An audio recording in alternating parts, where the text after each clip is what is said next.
Hoy contamos con la presencia de alguien que hace un tiempo queríamos tener esta charlita más tranquila y por suerte hoy tenemos la oportunidad. Nos acompaña Santiago Cunio. Bienvenido a Un Muchas Gallo para gracias, un Esculapio, placer.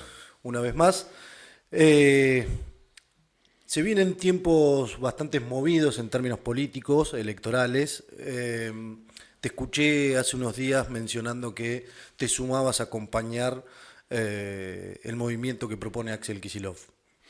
A ver, los tiempos electorales son una obligación institucional que nos fija el sistema a partir de un orden electoral de una democracia no participativa, en la cual el pueblo tiene que ir a votar una vez cada 2 años, cada vez más primarizado y esclavizado por el poder económico de los candidatos.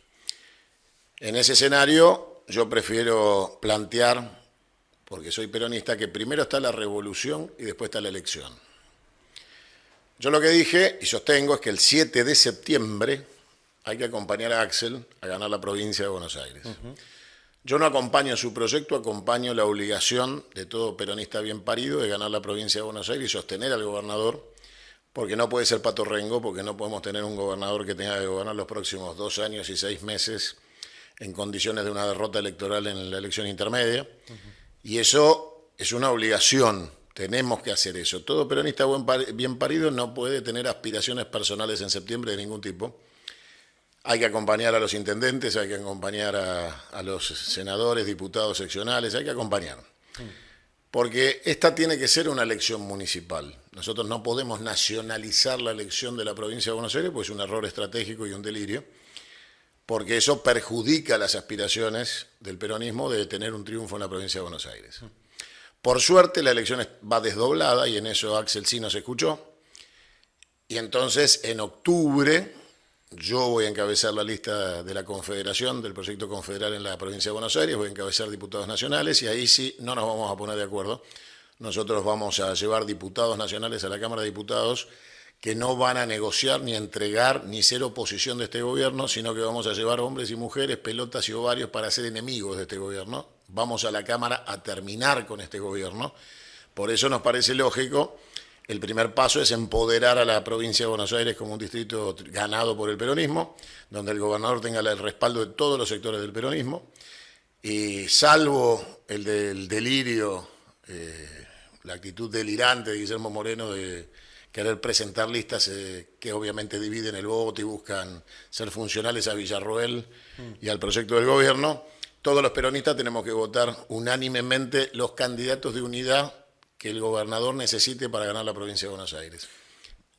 En ese, digo, mencionás esta cuestión, ahora voy con lo de Guillermo Moreno, Sí, que sí. no quiero que se me pase, pero mencionás esta cuestión de primero revolución, imagino que te referís al 17 de octubre, Así es. El 17 de octubre, al Cordobazo. como germen del movimiento, y luego las elecciones. Digo, este año va a ser un año en donde se va a discutir elecciones hasta diciembre. ¿En qué contexto ves que aparece la palabra revolución cuando la mayoría de las organizaciones políticas y buena parte del pueblo va a estar discutiendo elecciones, No, que eso van es por falso. otro camino? Eso es falso. Yo me levanto todos los días a la mañana a hacer una revolución. Las elecciones son instrumentos de lucha, no son un paño frío de la crisis social, ni deben servir para eso. Esto de votar cada 2 años es un acto criminal que atenta contra la patria, contra la salida popular del orden de un gobierno de raíces populares. Busca la manipulación permanente de la esperanza como renovación de fe, que es una cuestión religiosa y no política. Y esa renovación de fe va enterrando cada vez más al pueblo argentino, violado, estafado y humillado por este sistema republicano corrupto y corrompedor. Con lo cual la revolución es todos los días. Uno se levanta a hacer la revolución todos los días. Las elecciones son un instrumento. Y a nosotros en octubre el instrumento electoral republicano nos va a permitir entrar al Congreso a patear culos y cabezas y a plantear revolución también adentro del Congreso. Como en un sentido leninista, hasta, No, a ver, como no escenario, como no tribuna. no, es que el principio, el uso de las palabras tiene que ver con la simplificación de la escucha. El proyecto es contrarrevolucionario porque queremos volver a las bases y cimientos de la Argentina, de nuestra patria confederal, pero tenemos mucho público escucha que no entiende qué es revolución, menos qué es contrarrevolución. Entonces, los chicos están más acostumbrados a entender revolución y es más fácil dialogar en esos términos, aunque parezca concepto equivocado, es el instrumento de puente acertado. Entonces, para sintetizar en un tiempo en que la gente no tiene, justamente, valga la redundancia, la capacidad de administración de tiempo para profundizar conceptos desde el punto de vista académico, vamos por la revolución. Esa revolución es todos los días y es en todos los términos. Con lo cual, vos podés plantear revoluciones en términos históricos, procesos históricos, y vincularla al color que más te guste en términos de la satisfacción personal de querer tomar como propio el concepto de revolución. Yo quiero la revolución argentina, la verdad que no tengo basamentos revolucionarios internacionalistas porque soy nacionalista. Así que lo que quiero es que la Argentina logre el nivel de independencia que nunca tuvo. Nosotros no tendríamos nada que festejar ni el 25 de mayo ni el 9 de julio. La Argentina es un país satelital, pobre y dependiente. Perón, el teniente general Perón nos dijo el 2000 no se encuentra unidos o dominados. Claramente estamos dominados, somos una colonia que camina hacia ser factoría. Con lo cual, como las condiciones van empeorando, la revolución cada vez es más grande, porque a grandes problemas, grandes soluciones. O sea que yo te resuelvo la primera pregunta y es, considero a Axel un compañero que tiene que administrar la provincia de Buenos Aires y que tiene que hacerlo con éxito porque su éxito es el de todos. Sus aspiraciones personales me tienen sin cuidado. O sea, no me preocupa para nada si yo le hago un favor en términos políticos para que él tenga más oportunidades para llevar adelante sus pretensiones presidenciales. Es una discusión menor y posterior. Y del futuro. Con lo cual, quien sea un mezquino en términos de hacer esos análisis berretas y de carácter personal, es un traidor. El gobierno a Kicillof, el gobernador es Kicillof, el pueblo bonaerense empoderó a Kicillof, le toca a Kicillof y hay que ganar con Kicillof. Listo, no hay mucho más para charlar. Mencionaste ahí al pasar la presentación de Guillermo Moreno y sus candidatos. Es una vergüenza, un papelón. Indigno. Imagino ahí, digo, cuánto se juega, porque vos decís, bueno, yo me sumo a apoyar esto. ¿Qué significa que vos te sumes a apoyar en términos estrictamente como fuerza? Pero al mismo tiempo, si suma mucho que Guillermo se vaya por otro lado y que presente sus propios candidatos. Guillermo no tiene un voto, el problema de Guillermo es que sirve funcionalmente desde el punto de vista comunicacional de los medios analógicos para mostrar división. Es alguien que jugó en Boca y ahora se dedica a decir que va a crear un club con los mismos colores y en el mismo barrio. Bueno, obviamente nada puede reemplazar a Boca, ni nadie se va a ir de Boca a jugar en un club de la C recién fundado, pero la realidad es que sirve para que los medios no partidarios hagan internas que no existen y ocasionen daño desde el punto de vista de la construcción de mirá cómo se están matando, ¿no? Bueno, eso no debe pasar. Por eso yo ayer me abracé con Eduardo Duhalde y nos encontramos en Mar del Plata y muchos compañeros que putean a Eduardo o tantos otros que me puteen a mí tienen que entender que en este momento la responsabilidad de conducción es la unidad y que después sí tenemos tácticas diferentes y visiones diferentes de cómo llevar adelante la política. Yo estoy planteando el 17 de octubre y la revolución porque no soy opositor de un gobierno, soy enemigo de un sistema, soy enemigo de la masonería, de la anglofilia, soy enemigo de los asesinos del pueblo palestino, soy enemigo de un gobierno de ocupación que intenta que la Argentina sea sometida a su desaparición y desintegración territorial, política, cultural, económica, religiosa, financiera. Bueno, entonces somos enemigos. En términos de enemistad, el enemigo debe ser rendido de manera incondicional o sometido a su desaparición. Con lo cual, no es lo mismo ganar una elección que combatir un enemigo. Entonces ahí yo le planteo a Axel nuestras diferencias. Si yo fuera gobernador hoy, y esto se lo dije a él en persona y lo digo en público también tantas veces se repita, es que yo siendo gobernador hoy ya hubiera suspendido la transferencia de la renta de los bonaerenses por vía coparticipación. Con lo cual ya hubiera dado la orden al Banco Provincia y a ARBA del cambio de sistema de facturación para que todo el dinero recaudado en la provincia de Buenos Aires vaya al Banco Provincia y a ARBA, vía ARBA, y no a ARCA, hacia la nación. Con lo cual, los bonaerenses de esa manera recuperamos el 100% de nuestra renta, nuestra chequera se llena rápidamente y la del Estado central se queda sin fondos rápidamente. Suponiendo que esta entrevista va a salir después de las elecciones en Capital, que de alguna manera van a ser una especie de termómetro en algunos casos, ¿qué es lo que esperás? La verdad que la elección de Capital me importa una mierda. La ciudad de Buenos Aires es el municipio 136 de la provincia de Buenos Aires, que nos fue robado después de la batalla de Caseros. Nuestra obligación es recuperar el territorio, terminar con esa loca y desquiciada autonomía del Pacto de Olivos y del Pacto neoliberal salvaje y masón, terminar de una buena vez con ese proyecto portuario de la aduana y reconstruir la confederación, lo cual implica dominio territorial pleno de nuestro territorio, que incluye la ciudad de Buenos Aires, que hoy goza de las prerrogativas de un delirio del cual solo gozan espacios como el Vaticano, Mónaco o algún tipo de principado delirante que pueda existir en el mundo. Entonces, la verdad que la elección me importa un carajo, no tenemos candidato en Capital, Santoro es un masón radical, con lo cual no nos representan lo más mínimo.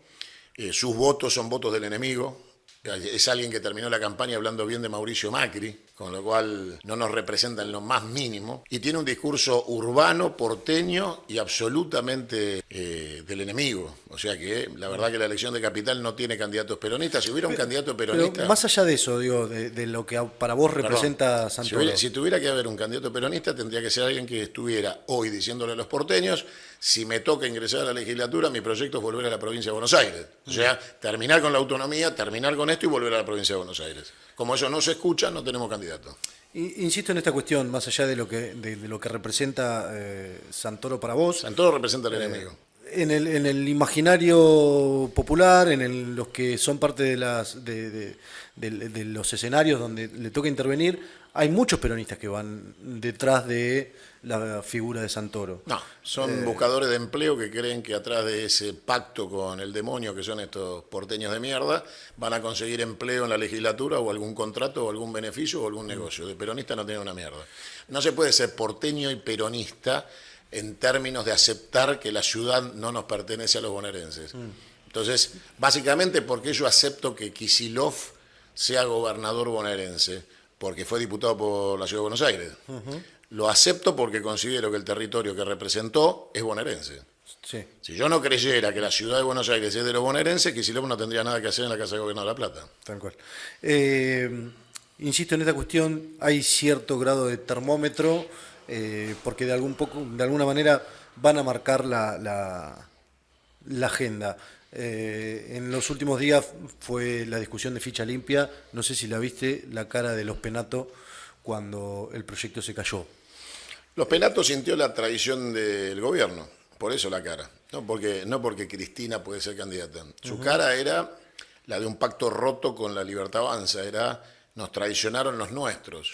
O sea que en ese momento esa cara no estaba transmitiendo el dolor de saber que Cristina iba a ser candidata, era el dolor de darse cuenta que el gobierno prefirió la especulación de características electorales al pacto que habían cerrado y que se estaba rompiendo claramente un pacto con el PRO, porque el gobierno lo que está buscando es el trasvasamiento de los votos del PRO a la Libertad Avanza para conseguir el monopolio electoral de la centroderecha liberal. Claro. El objetivo es que no haya filtro en el medio, que el que se va de la Libertad Avanza, lo único que le queda es el peronismo. Y no se van a ir al peronismo. Lo que el gobierno pretende es que, por ejemplo, Montenegro en Mar del Plata, ya sin salida, se afilie a la Libertad Avanza. Ya sucedió. Bueno, y entonces en esos términos, cuando los intendentes que eran del PRO pasan a la Libertad Avanza, empiezan a obtener el monopolio electoral en los territorios y buscan entonces una victoria sobre el peronismo, sumando los pedazos de la centroderecha liberal. La realidad es que en la ciudad de Buenos Aires, esta desquiciada elección que no debería producirse de ninguna manera, se va a producir, y en la ciudad de Buenos Aires el 30% de la ciudad es anti-modelo de centro-derecha liberal. Igual que a nivel nacional el 40-42% siempre es antiperonista en una elección. Entonces, para ellos, lo que pueda sacar el representante progresista masón de radical es nada más que el antiliberalismo tradicional de la ciudad. Y ellos finalmente, cuando juren los legisladores de esa desquiciada autonomía, van a tener el 75-80% de la legislatura. Con lo cual, el triunfo pírrico y delirante de que se puede ser primer minoría en una elección en la Ciudad de Buenos Aires no sirve para un carajo. Claro. Porque lo que están haciendo es resolver su interna. Con lo cual no hay ninguna lectura positiva para nadie porque Santoro saque un voto más que La Libertad Avanza. De todas maneras, hoy, que estamos antes de la elección, no me sorprendería que gane Adorni. Con lo cual, digo, puede darse el escenario de la primer minoría opositora al liberalismo de manera cuantitativa en formato primer minoría, en formato sumatoria de Larreta, Marra, Adorni y los Penato, nos rompieron el orto. Con lo cual, no hay que ser ridículo, no hay que utilizar argumentos que nosotros despreciaríamos si nos toca a nosotros una elección en La Matanza en estas características. Nosotros diríamos, ganamos nosotros. En este contexto apareció Macri. Hay quienes dicen, bueno, ya está liquidado, no tiene chances. ¿Vos creés que esa aparición tiene que ver con una intención de armar algo o directamente de que el ingreso del PRO a La Libertad Avanza sea lo más ordenado Mirá, posible? dicen los técnicos de fútbol con experiencia que los goles que no haces en el arco ajeno te los hacen en el tuyo. Nosotros tendríamos que haber metido preso a Macri cuando asumió Alberto Fernández por la deuda con el Fondo Monetario, por el robo del correo, por el contrabando agravado. Es muy probable que lo meta preso Milei a Macri. Entonces, Macri, en actitud de subsistencia y supervivencia comercial y política, trata de salir él con lo que le queda a levantar un muerto. Después de las elecciones, si verdaderamente La Libertad Avanza sale fortalecida en la Ciudad de Buenos Aires y hace una elección con chances de triunfo en la provincia de Buenos Aires, Macri está muerto. Y si está muerto, esta gente es impiadosa. Con lo cual, Macri está más cerca de que el ser condenado en muchos aspectos en temas de la justicia que lo que fue su acuerdo con Cristina para que no pase. Entonces, estamos frente a un enemigo que se comporta como los nazis de la cervecería. Son 20 borrachos soñando con el poder para el desarrollo de un proyecto de autarquía que se transforma en dictadura y se lleva puesto a todo el mundo. Si la gente quiere saber cómo se termina este gobierno es conmigo, no tengan duda. Al único que le tienen pavor y terror y hacen muy bien es a mí. Mencionás el acuerdo con Cristina, mucho pasilleo de lo que había sido la elección, la votación en ficha limpia. ¿Cómo pensás que puede interactuar o intervenir Cristina, teniendo en cuenta que los próximos meses van a ser de discusión política y se puede estar de acuerdo o no, pero lo que diga modifica el escenario? Yo primero te pediría que salgas del formato TN. Los próximos meses no, estamos en la peor noche oscura de la Argentina. Y la recién política, arranca la discusión pero política. No, es que estás equivocado. La discusión política nunca cesa cuando tenés un gobierno de ocupación como este criminal que hace 2 años va a ser en diciembre que gobierna. Vos estás confundiendo proceso electoral con política, es un delirio. El proceso electoral me lo paso por el orto. El 17 de octubre puede venir el 17 de octubre, el 20 de noviembre, el 5 de septiembre.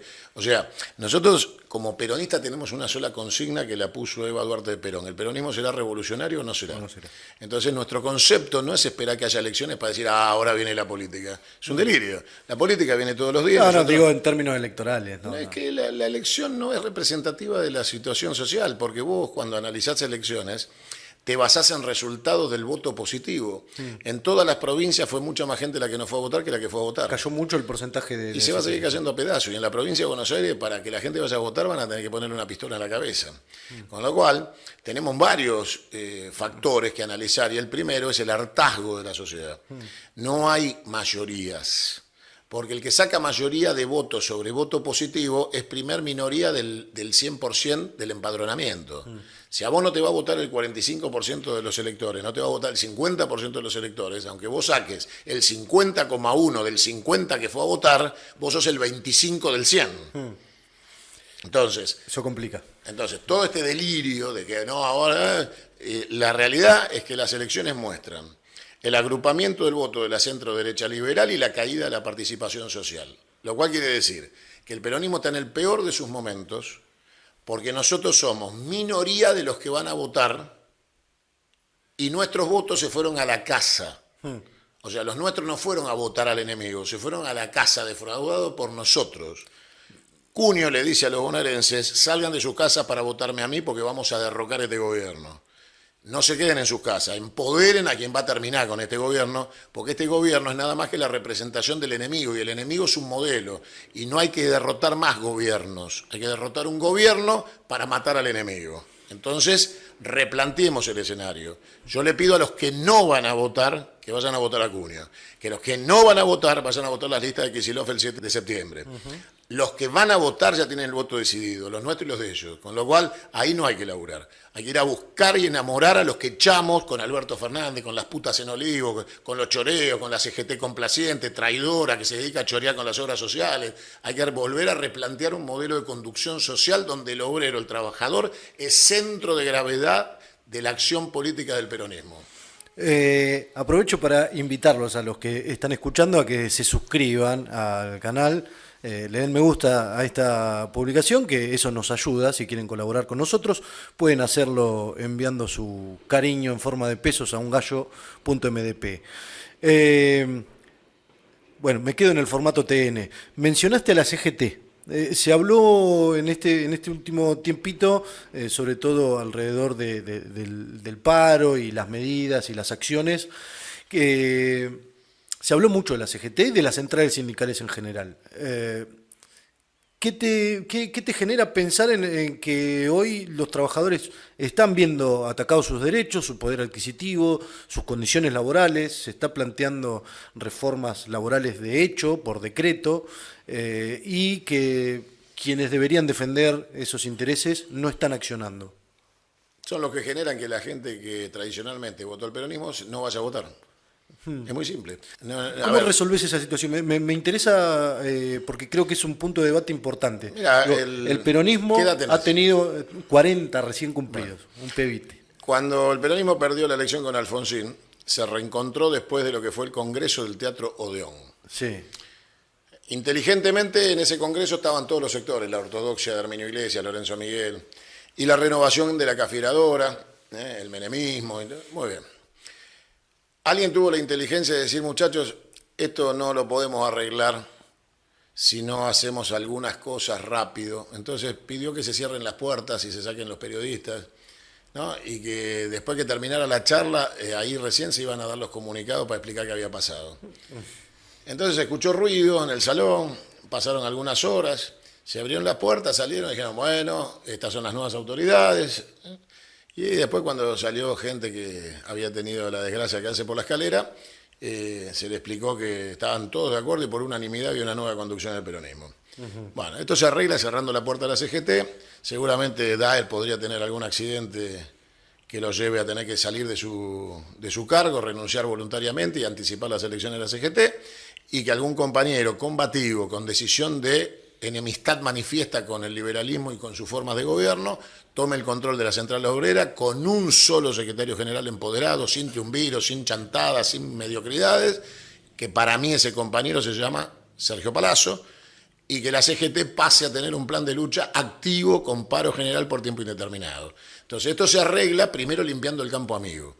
Nosotros no nos podemos sorprender de que el enemigo tenga 40 y pico % de los votos. Es histórico. Son los gorilas antiperonistas, traidores, masones, liberales de siempre. Son la mierda masónica de la Argentina. Van a existir siempre. Lograron hacer pie en provincias como Córdoba, donde de la mano del general Menéndez y el genocidio del Centro Clandestino de Detenciones de La Perla y el Cabildo de Córdoba, donde funcionaba la central de policía, torturaron, mataron, secuestraron y eliminaron las generaciones revolucionarias cordobesas del Cordobazo para imponer un modelo burgués, clase media, promazón, que hoy es el gorilaje de la provincia de Córdoba.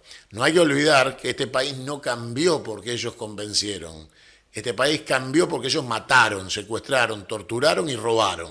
Entonces, estamos en un proceso violento desde el día que bombardearon la Plaza de Mayo en 1955, en una guerra abierta donde nosotros hemos puesto los muertos y la sangre, y ellos han descaradamente construido un proyecto que tiene que ver con un modelo anglófilo occidental, saqueador, ladrón y capitalista, en base al ejercicio de la violencia permanente. Bueno, es tiempo que el campo popular no cometa el error de creer que hay que hacer, como dice Eduardo Duhalde, un gobierno de unidad. Un gobierno de unidad, las pelotas, amigos y enemigos. Y si hay que hacer un gobierno de unidad, es solo con los amigos. Entonces, ahí radican las fuertes diferencias. Yo puedo abrazar a Eduardo Duhalde y decirle, eso fracasó. Él dijo que no le gustan tus formas. Y hace bien, porque somos distintos. Lo que no va a poder discutir son mis razones. No se refirió al respecto, pero sí que por ahí no estaba de acuerdo con las formas. Me quedo con esta cuestión, digo, vos planteás, y creo que muy bien, en la historia de la Argentina... A mí no me sacaba nadie del gobierno frente a la catástrofe y la tragedia de la muerte de Costequi y Santillán, porque el responsable de su muerte era Felipe Solá. Yo no hubiera utilizado la muerte de Costequi y Santillán como excusa para irme. Yo hubiera mandado preso al gobernador de la provincia de Buenos Aires, que era el responsable de esas muertes, y me hubiera quedado a gobernar. Entonces yo digo, Eduardo tiene grandes aciertos, que fueron en ese momento de crisis bálsamos de paz social, pero no se animó a la revolución. Terminó siendo un presidente de crisis, republicano, que negoció con la UIA y con los sectores más concentrados una especificación asimétrica y la devolución de la plata a los que se la habían robado. Fue una salida, cumplió con estructurar la paz social de aquel momento, pero lo hizo de la manera equivocada a mi saber entender. Pero de todas maneras, digo lo que dije ayer, me abrazo con Duhalde todos los días porque el peor de los nuestros es mejor que el mejor de ellos. Y frente a estos criminales genocidas, frente a Caputo y Sturzenegger, frente a la basura de Urnequian y la mierda de Epstein, Duhalde todos los días. Aprovechando esto, digo, ¿coincidís con esa idea de que lo que fue la salida de Duhalde, el proceso, el llamado a elecciones, fue en realidad un proceso de desvío y no tenía que ver con la estabilización política? Yo creo que Eduardo Duhalde quedó agotado en términos de la administración del poder cuando el Fondo Monetario lo acorrala en términos personales y le dice que no iba a haber más plata si no se convocaba elecciones, etcétera. Yo creo que él ahí se tendría que haber animado al default, que no se animó, se tendría que haber animado a quedarse en cualquier circunstancia y conducir. Él creyó que le hacía un bien a la patria y a la Argentina corriéndose, para mí fue un error.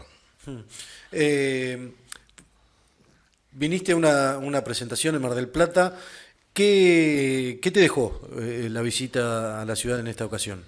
Veo a Mar del Plata cada vez más pobre, más sometida a un presente que obviamente la tiene secuestrada en la pobreza. Vi muchísimo más margen de delincuencia, de inseguridad latente, que debe ser un tema de agenda urgente de Axel.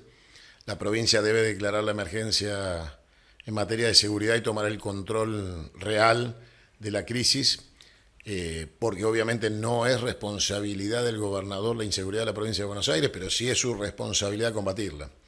Entonces, obviamente la inseguridad se combate con gestión, que él lo hace, se combate haciendo escuelas, se combate haciendo hospitales, se combate sacando a la gente de la pobreza, pero también tenés una delincuencia que es estructural y que no tiene nada que ver con el fenómeno social, porque delincuencia hay en todos los países del mundo, por más ricos que sean, y tenés en esa delincuencia estructural hoy un nido de cultivo basado en la pobreza, donde para el narcotraficante es muy fácil conseguir un soldadito, porque el soldadito viene de la pobreza, el narco viene de la riqueza. Entonces, para combatir el delito en la provincia de Buenos Aires hay que tener decisión política y conocimiento. El gobernador tiene la decisión política, pero quienes ha confiado la tarea no tenían el más puto conocimiento. Se ha hablado, me extiendo un poquito quizás, pero se ha hablado mucho en el último tiempo de la incidencia del narcotráfico a partir de la retirada de una parte del Estado. Es decir, al no contar con la asistencia del Estado... ¿De qué Estado? Hay dirigentes del Estado Nacional. No, yo para arreglar a la provincia de Buenos Aires en materia de seguridad me basto solo con lo que tiene la provincia y sin ayuda de nadie porque no la necesitas.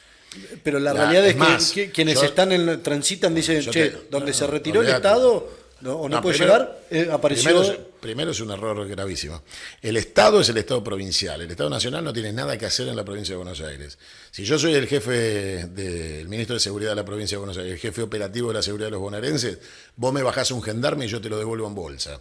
La provincia de Buenos Aires no la controla ninguna fuerza federal. Es un problema de los bonaerenses. Entonces, no hay ninguna posibilidad de compartir con fuerzas federales y habilitarles el territorio para que se entrometan en la seguridad de la provincia de Buenos Aires. Por varios motivos. Primero, no tienen autoridad policial porque no son fuerzas policiales, sino de seguridad. Empoderar a fuerzas de seguridad con tarea policial es abrir la participación, entre otras cosas, de inteligencia criminal a las Fuerzas Armadas o de seguridad. Un delirio. Segundo, no tienen capacidad represiva. La gendarmería, la prefectura, la portuaria o la aeronáutica no tienen derecho a tocar un solo ciudadano bonaerense. Y en mi caso, si yo fuera el jefe de la seguridad bonaerense, si un solo oficial federal toca un bonaerense, lo mando al hospital. Entonces, la seguridad de los bonaerenses es un tema de los bonaerenses. Las fuerzas federales tienen tareas que cumplir. Y sus tareas están en las fronteras, en el agua y en los cuarteles. No en la vida de los bonaerenses y en la vida civil de los bonaerenses. Y en todo caso custodiar objetivos federales, que no es el caso de las calles de la provincia de Buenos Aires. Ahora, el narcotráfico es un delito federal. Entonces, si crece el narcotráfico, es porque las condiciones del combate federal no están dadas para que el narcotráfico sea controlado. Y ahí entonces el gobernador y el ministro de Seguridad tienen relatividad absoluta en el combate al narcotráfico porque no le corresponde. Entonces, ahí vos te planteás, ¿los jueces federales y los fiscales federales están trabajando contra el narcotráfico?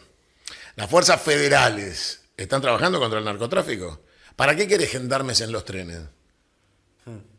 ¿Vos creés que el narcotráfico está en los trenes? No. Bueno, ¿para qué querés prefectura en las terminales de micro? Contame.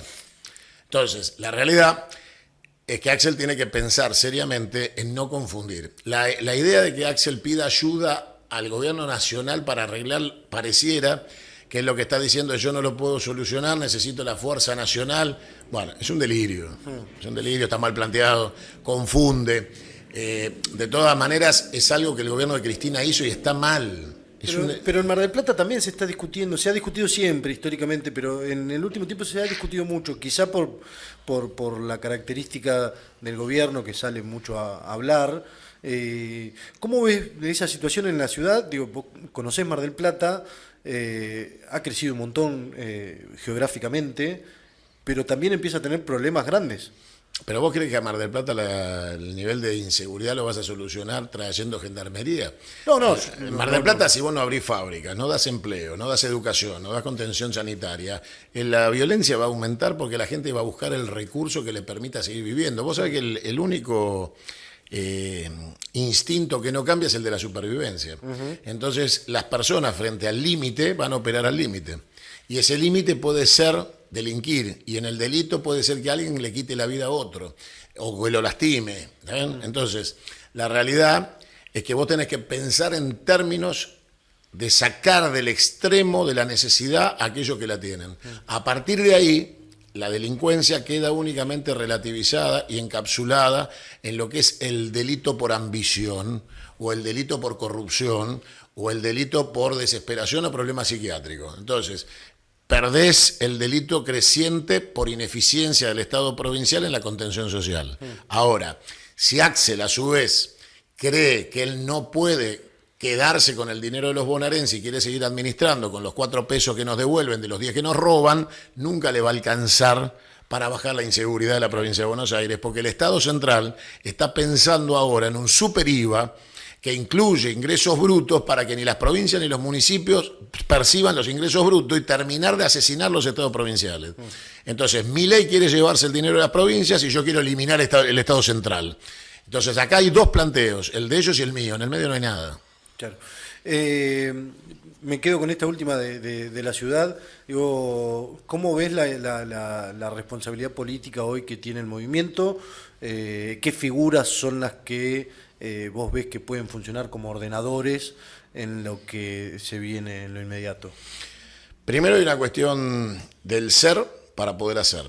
O sea, fundamentales son aquellos que tenemos ideas para sacar a la Argentina adelante. Y dentro de esos que tenemos ideas, hay algunos que ya las han concretado y tienen función de gobierno, como el caso de Ricardo Quintela o Infran, o intendentes del conurbano fuerte, como puede ser Grey o Nardini, que tienen gestiones municipales fuertes con poblaciones que alcanzan el número de una provincia.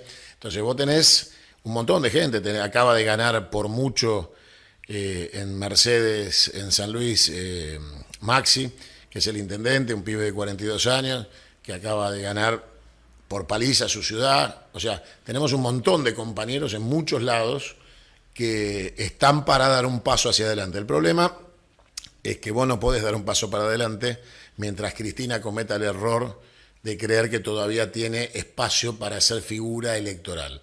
Entonces, si nosotros degradamos a alguien que se sacaba fotos con Macron y tenía entrevistas con Putin a discutir con los concejales de Berazategui, estamos en el horno. Hay un problema ahí porque la conducción también queda degradada, ¿no? Queda degradado porque aparte Cristina tiene un problema que solo le vamos a resolver los que entendemos de qué se trata. Y es la persecución y el lawfare sobre ella. Eso no lo va a arreglar. Mira, no hay peor abogado, no hay peor cliente que aquel que elige ser abogado de sí mismo. Entonces Cristina lo que tiene que dejar de hacer es tratar de ser su propia abogada.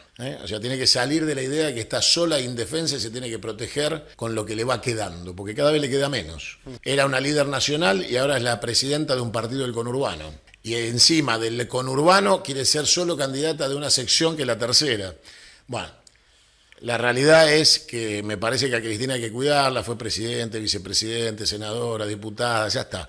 A la casa a cuidarla, ponerla con Eduardo, con Duhalde y con todo el resto de los que fueron presidentes en el Consejo del Senado romano para que ayuden a gobernar a los que nos va a tocar gobernar. Y dejarle a Axel su presente, porque el presente hoy de la figura más importante de la política argentina en términos cuantitativos es Sergio Massa y Axel Kicillof. Sergio Massa sacó 11.500.000 votos como candidato a presidente y Axel sacó 5.400.000 votos. Después vienen gobernadores como Quintela, pero claro, es gobernador de una provincia con un nivel de población mucho menor. Mucho menor, o el Gildo Infran. Bueno, entonces yo lo que digo es, compañeros hay en todos lados y fundamentalmente no hay que ir a buscar nombres al basurero. Porque cuando vas al basurero conseguís basura. ¿Qué te genera, digo, mencionás el interior y la Argentina en su totalidad? Ya hubo elecciones, hubo procesos electorales donde figuras que por lo menos se vienen sosteniendo en base a esto que vos decís, la cantidad de votos que han tenido, en estas primeras experiencias electorales no les fue bien. No, es que hay un error. Vuelvo a insistirte con que no tenés que mirar tele. No lo miro. No tengo tele, chicos. En el Chaco. Puntualmente. En el Chaco, Capitanich. Primero, no le da la cara para ser candidato. O sea, primer error del peronismo, no le da la cara a Capitanich para ser candidato. Pero fue. Pero fue. Fíjate que aún con la cara de Capitanich, que es un delirio, que es un error imperdonable de la política del peronismo, si la compañera que fue candidata y salió tercera fuerza en el Chaco con 52.000 votos, peronista, 6 intendentes peronistas se juntaron y son la tercera fuerza del Chaco, era la compañera que iba a acompañar a Ricardo Quintela como vicepresidenta primera del peronismo a la interna con Cristina. ¿Sabe qué le dijo Cristina a esa compañera? No te alcanzan los avales. Entonces la compañera dijo, no me alcanzan los avales. Bueno, ¿no va a haber interna en el peronismo? Bueno, entonces nos vamos por afuera. Si Cristina no hubiera cometido la torpeza de creer que ganó la interna del peronismo con el voto de Servini y Cubiría, y hubiera permitido una interna con Quintela y la compañera del Chaco, y Ricardo hubiera perdido y la compañera hubiera perdido, hubieran ido por adentro del peronismo en el Chaco. Y aún con la torpeza imperdonable de llevar al impresentable de Capitanich, se hubiera ganado. Porque sumando lo que tenía Capitanich más lo que sacó la compañera, se ganaba el Chaco. Entonces, perdón. Sí. Si sumás eso a la intervención del impresentable de Berni en Salta y Aníbal en Jujuy, donde no entró un concejal en toda la provincia del peronismo, está claro que los principales errores tácticos de carácter electoral los comete Cristina. El primero, no haber permitido la democratización del peronismo para que todos estuviéramos contenidos dentro de la estructura del peronismo, ganando o perdiendo. Y entonces estaríamos todos definitivamente encolumnados en un solo lugar. siendo ella la que tenía las chances de ganar. Prefirió la dictadura del dedo. Y acá están los resultados. De todas maneras, no hay que asustarse por el voto positivo. Hay que asustarse por el voto que no fue a votar. Nosotros damos vuelta a esto en 5 minutos. Si hacemos lo que los que se fueron a la casa vayan a votar. Si nosotros vamos a buscar a los que están en la casa, somos gobierno mañana. De todas maneras, no hay que olvidarse que este gobierno, antes de ser echado a patadas en el culo por una urna, debe ser echado a patadas en el culo por el juicio político. Entonces, el otro tema es decirle a la gente, a nosotros votenos en octubre porque vamos a echar este gobierno y no va a haber 2027. ¿Por qué? Porque no se puede perdonar un presidente estafador de Libra, no se puede perdonar un presidente corrupto que miraba pornografía infantil en sus celulares, no se puede perdonar una sociedad con la primarización y la represión a los jubilados, el balazo a nuestro compañero Grillo, no se puede perdonar una aplicación de un protocolo por encima del Código Penal y de la Constitución Nacional en forma de autarquía, de dictadura, y que que todos sean los pelotudos fiscales y jueces. No se puede vivir en un gobierno que nombra un juez por decreto, que firma resoluciones en la Corte Suprema durante 45 días y después se dan cuenta que no podía. Bueno, no se puede vivir en un país así.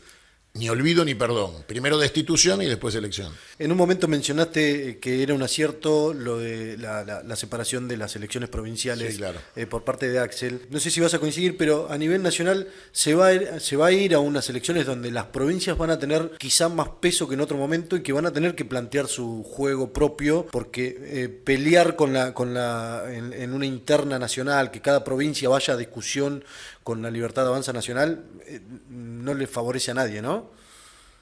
Mira, en realidad el beneficio del desdoblamiento está basado en la gran oportunidad que nos han dado de la boleta única electoral, que permite que nosotros rompamos las puertas del Congreso a patada y nos metamos adentro, porque no hace falta una estructura corrupta y corrompedora de carácter electoral donde los intendentes garantizaban la fiscalización para robarse las boletas a las 8 de la mañana y entonces ganaba el que más fraude hacía. Ahora estamos en un sistema donde nos vamos a exponer los candidatos a la voluntad del pueblo en igualdad de condiciones para el recuento. Entonces, mezclar un sistema obsoleto de papel, de lista sábana, con un modelo de elección directa, con lista única electoral de papel, era una torpeza gigantesca. Segundo, estaba probado por las pruebas que había hecho Axel, de que un ciudadano tardaba entre 10 y 12 minutos por persona para votar los dos modelos el mismo día. Con lo cual una elección hubiera durado 48 o 72 horas. Así que desde el punto de vista técnico y desde el punto de vista político no tenía sentido marchar en un mismo día a votar con dos sistemas distintos. Cosa que ya le había pasado en la ciudad de Buenos Aires cuando se dijo que Lustó perdió la elección y nadie sabe si ganó. Entonces, la realidad es que yo festejo el desdoblamiento, pero aparte hay otro tema. Vos decís, las provincias entregaron el federalismo en la reforma del 95 con el Pacto de Olivos y claramente lo hicieron por plata. Coimearon a los gobernadores y los gobernadores mandaron a votar a sus constituyentes para el Distrito Único Electoral con segunda vuelta en contra del colegio electoral que empoderaba a las provincias. Por eso nosotros planteamos la vuelta a la Confederación al colegio electoral. En este esquema, que vos me digas, las provincias, mira, la elección está nacionalizada porque ellos están planteando algo muy claro. Sea donde sea que votes, en la provincia que vayas a votar, somos nosotros o ellos. Entonces, nuestro error es no decir lo que tenemos que decir. Somos nosotros o ellos. Y lo que hay que hacer es ir por ellos. Y para eso hay que renovar la conducción de la CGT, del Partido Justicialista, ir al Congreso a patear culos y cabezas, mostrar voluntad política de confrontación, de que somos enemigos del gobierno, que los vamos a destituir, que vamos a recuperar el control de la Argentina, en un contexto geopolítico donde la plaza de Moscú se llenó con Lula, Xi Jinping, Putin, los presidentes de la Euroasia y Nicolás Maduro, al que Cristina le pedía las actas, ¿no? Yo digo, si Cristina quiere ser candidato en la tercera, si dice que ganó por medio voto, Nicolás le dirá, mostrame las actas. Claro. Bueno, entonces, lo que digo es que las pelotudeces que se han cometido alcanzan para que yo pida a todos los compañeros, empezando por Cristina, humildad y aceptación de todos los errores, abrir los brazos, convocar a la unidad para septiembre, que el gobernador salga fortalecido más allá de los planteos de las diferencias y la discusión de cómo mejorar su gestión, porque si a él le va bien, nos va bien a todos. Yo no tengo miedo de ganarle a alguien que le va bien. De hecho, Menem le ganó a Cafiero. Entonces, que le vaya muy bien a Axel y yo no voy a ser nunca un obstáculo para su gestión, sino un colaborador. Después discutiremos, yo quiero ser presidente. Entonces que haga lo que puede, yo haré lo que pueda, pero nunca basado en serle funcional a la derrota del peronismo en la provincia de Buenos Aires, porque soy bonaerense y porque soy peronista. Está perfecto. Estaremos hablando próximamente porque quedó grabado el resultado de las elecciones en Capital. Veremos qué pasa. Cualquier resultado, a nosotros los bonaerenses nos importa un choto porque lo único que tenemos que hacer es dinamitar el obelisco.